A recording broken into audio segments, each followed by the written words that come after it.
Hello and welcome to another video. The S&P 500 Global Oil Index has returned over 16% in 1 year.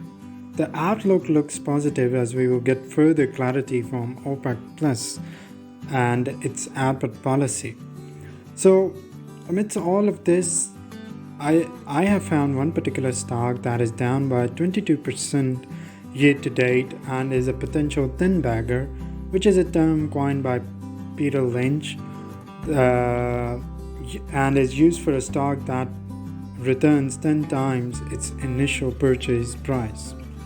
So, compared to the US oil and gas refining and marketing earnings ratio of 8.86, Par Pacific Holdings offers good value based on its earnings to share price ratio of 3.46.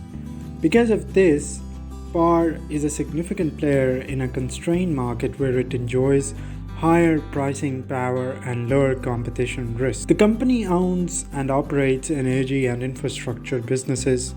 Through direct sales to consumers, it secures a stable outlet for its products and bolsters profit margins by managing an extensive retail network, particularly in Hawaii.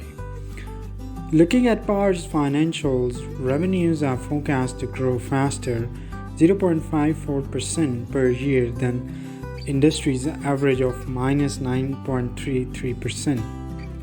Par Pacific has accumulated positive free cash flow for the past 3 years, which is an unusually high level in the refining sector.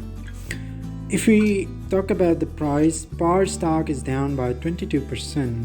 However, it is undervalued by more than 40% and can reach 43, an increase of 56% from the current level.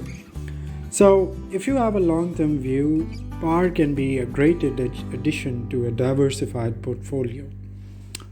I hope you liked this video, and if you do have any comments, do let me know in the comments below.